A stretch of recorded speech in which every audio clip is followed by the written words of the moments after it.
Starting today, we're looking after her. You can't have kids, so you must be thrilled, right? 3 years into our marriage, my husband suddenly brought home his niece. To make matters worse, she was a result of his sister's affair. Deciding on his own to raise her at our home? That's the height of irresponsibility. I won't just go along with this. They won't get their way with me. My name is Priscilla. I'm 30, living the typical life of a dual-income couple with my husband Randolph. We don't have any kids, not because of health issues, but financial reasons. We dream of buying our own home and must be careful with our financial planning. We have decided to wait until we have saved enough for a down payment and birth costs. Since Randolph usually gets home late, I always prepare dinner while waiting for him. I'm home, Priscilla. What a day. Welcome back. Dinner's almost ready. Go wash your hands. What's cooking? It smells amazing. It's your favorite meat sauce pasta. Really? I'll wash my hands right now. By the way, any chance for seconds? Of course, there's plenty. Awesome. I'll have 3 plates then. He always enjoys the dishes I make. The seasoning differs from what he's used to, but seeing him relish every bite makes me not care anymore. Our relationship with the in-laws is balanced, not too close, not too distant. But there's one shadow over our life, Randall's sister, Garnet. 5 years younger than us, Garnet is a real piece of work. She looks sweet, but in reality, she's a flirt and not the nicest person. She's one of the worst people I have ever met. Lately, every time we meet, she belittles me. You probably weren't popular in school, were you? Despite her rude question, I try to answer lightheartedly. Well, I was more into basketball in school, never really interested in dating. That's what unpopular people always say. Were you one of them? It's not an excuse, I just wasn't interested in romance. Yeah, I get it. Clearly, you're not the popular type. Garnet, that's quite rude. But it's true, right? Got under your skin? Enough of that. Let's drop it. You know, when I walk around town, I get scouted as a model. It's so hard to shop peacefully. Maybe I should take you as a bodyguard? Garnet always makes me her verbal punching bag. What's worse is that she acts without any remorse. The most stressful part is that my husband's family spoils her rotten. Both sets of parents and even my husband dote on her, letting her say whatever she pleases without any reprimand. Apparently, her beauty has always made her the family's darling. Her skin is as white as porcelain, her hair a fluffy platinum blonde, and her body delicately petite, like a doll. As a result, she's always fawned over by everyone around her and has morphed into a rather arrogant monster. Just the other day, something happened when we visited my in-laws. My sister-in-law noticed a bag I have been using for years and laughed at it, pointing her finger. Wait, what's with your bag, sis? What? Is there something wrong with my bag? Isn't it a bit too worn out? How many years have you been using it? Well, it's been about 3 years, but I don't think it's all that worn out. The handle's color is fading a bit, isn't it? I would be too embarrassed to use it. I like this bag. I don't mind if it's a little worn out. I just keep using it because it's important to me. Upon hearing this, my sister-in-law burst out laughing, a smirk of contempt on her face. Sis, you must have become stingy because you don't get hit on, right? What? What does that have to do with not getting hit on? At my irritation, she looked up at me, pouting her lips. It does matter. If I want something, guys immediately buy it for me. But you don't have that, do you? Why would I wouldn't ask strangers to buy me personal items. I can do that because I'm popular. If I ask, everyone will buy me anything. It's tough being so popular, but it's a blessing. At this, even I was at a loss for words. Then one day, I received an email from Garnet saying she wanted to talk about something, and she visited our condo, and then she uttered something utterly shocking. Hey sis, guess what? I'm dating a married man right now. What? A married man? He even has kids. Whoa, wait a minute. What are you saying? Isn't that pretty bad? Don't be so straightforward, sis. Everyone's cheating. It's not a big deal. That's not okay, and he even has a wife and kids. Stop nagging. I didn't come here to be lectured. I came here to brag about being hit on by a married man. What on earth is she saying? She said she had a problem and asked me to make time for her. What is this all about? She's not in trouble. She's bragging? I can't believe it. Garnet, cheating is not okay. You should end that relationship as soon as possible. Oh, well, I guess you wouldn't understand because you're not popular. What a waste of time. With that, she quickly left. Since then, I couldn't stand her and tried to avoid her as much as possible. It was 6 months later when my sister-in-law got pregnant with a child from the married man. I couldn't believe what my husband told me and had to ask him to repeat it several times. Huh? Garnet is pregnant with a child from the man she cheated with? You're kidding, right? Yeah, and her belly is already pretty big, so it seems she has no choice but to give birth. But how will she raise it? And won't the man's wife demand compensation? She has already been demanded, but she says she's definitely going to have the baby. What?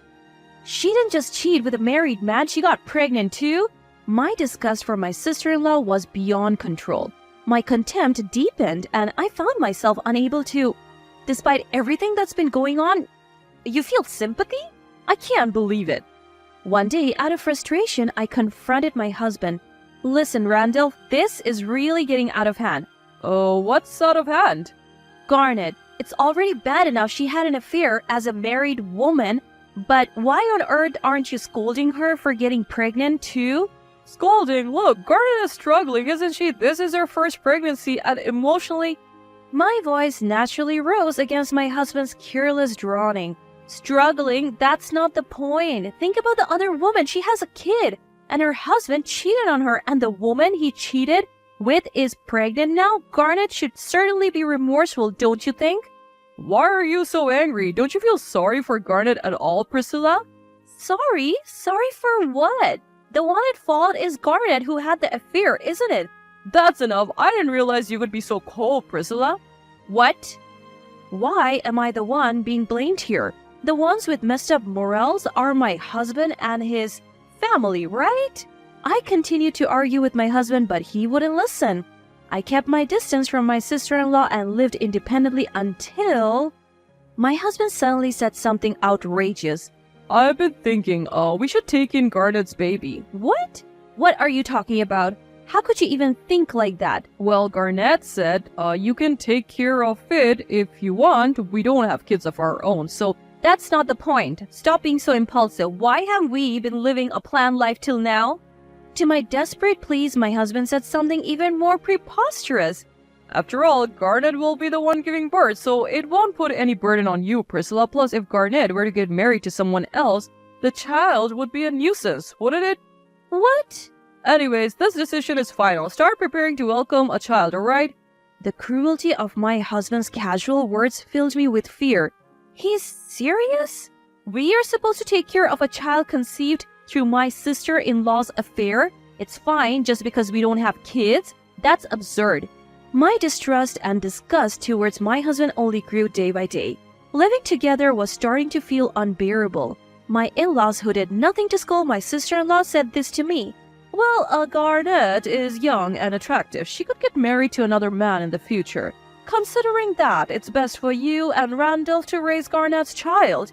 Yeah, Garnet's child would surely be adorable, whoever raises it. It's still our grandchild after all. I panicked and put a stop to my in-laws' sided rambling. Wait. Are you serious? I don't plan to... Well, aren't you infertile, Priscilla? Is there any problem?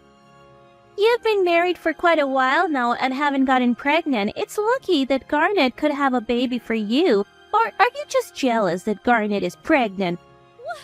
Jealous? For the record, I'm not infertile. We have planned to start trying for a baby after considering things like buying a house.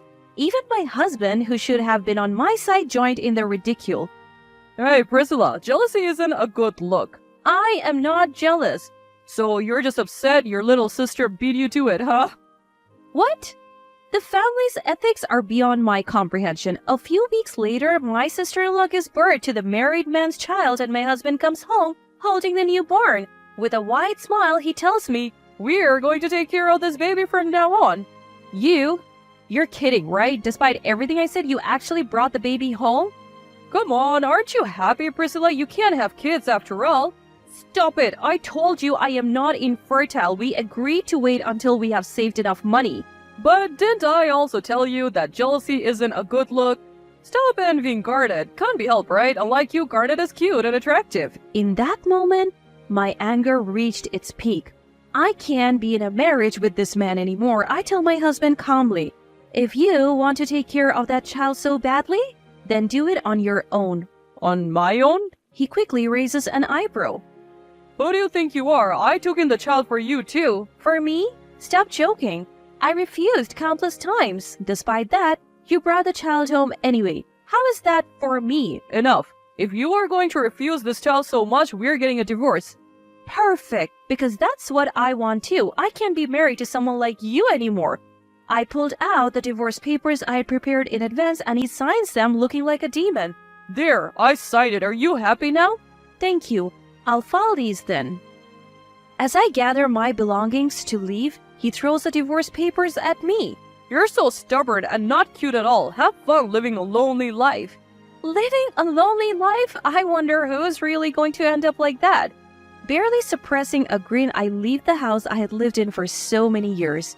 After our divorce, my ex-husband apparently moved out of our condominium to live with his parents. His parents were overjoyed to be able to live off their son's income and quickly quit their jobs. He must have been very happy to be relied upon by his parents as he was determined to work hard for his parents and daughter. One day, I unexpectedly run into my friend Shirley while walking in the city. She works at the same company as my ex-husband, so she already knows about our divorce. I was quite shocked by the truth she told me. Wait, he's saying I cheated? Yeah, he's been saying at work that he found out you were cheating while you were pregnant, that the baby might not even be his. Everyone's been feeling really sorry for him. Why did you tell me, Priscilla? Hold on a second. I didn't cheat and I didn't even have a baby. Wait, what do you mean? I explained everything to Shirley. Upon hearing this, Shirley became furious, turned bright red and promised to tell everyone the truth at work. My ex-husband, cornered by Shirley, frantically tried to make excuses. Randall? How dare you spread lies about Priscilla cheating? What? I never lied. Your daughter? She's not Priscilla's daughter, is she? She's your sister's child. Your sister is the one who cheated and you decided to take the child all by yourself. Priscilla was so disgusted she left you. That's the truth, isn't it? No. Priscilla was the one who cheated. My sister had nothing to do with it. Oh, really? Well, shall we call Priscilla now? It will be easy to confirm if she gave birth. Oh, well. Shirley quickly exposed my ex-husband's lies. He faced heavy criticism from everyone at the company. Ultimately, he was summoned by his boss, leading him to lose his place in the company and resign. With no income, his parents quickly turned cold and it seemed like he was on the verge of being kicked out of their home. In a sudden change of heart, he reached out to me. Priscilla, I was wrong. Please help me. When I answered the phone, my feelings were icy cold. Help you? What are you talking about now? I'll leave Gardner's child at home, so please, let's try again. I was utterly fed up with him. Still spouting convenient things in this situation? As if to vent all the resentment I had been holding, I poured out my feelings onto him. Enough. Who are you to say help me or let's try again? It's too late to be so shameless. Who do you think ended our marriage? It was all your own selfish decisions. I'm sorry. I'll apologize, so please forgive me. Why would I forgive you, you idiot? A senseless man like you? I reject you. Not having a child was the best decision. Thank you for allowing me to divorce you without any regrets. Calm down, hey! I will never forgive you. I have no intention of having anything to do with you again. Whatever happens to you, I don't care. Just fall, you fool. After letting out everything I wanted to say, I hung up the phone. In that moment, I blocked his number. According to rumors, my ex-husband begged his parents and they let him stay in their house under the condition he covers his own living expenses. However, he was unable to secure another job and in desperation resorted to borrowing money from an illegal lender with exorbitant interest rates. Now his whole family lives in fear of debt collectors. My former sister-in-law also faced troubles as the wife of the man she cheated with demanded a large sum of money as compensation. Her friends discovered her affair and she quickly lost their respect. Having had an affair with a married man and dumped the child on her real brother, she is now struggling without any men around her. Meanwhile, I rented a condominium near my workplace and have been enjoying my single life. I used to think that I couldn't imagine a life without a husband, but now I genuinely believe that it was a good thing to divorce. If I ever get involved with someone again, I want to avoid making the same mistakes. To grab my own happiness, I am determined to discern people properly.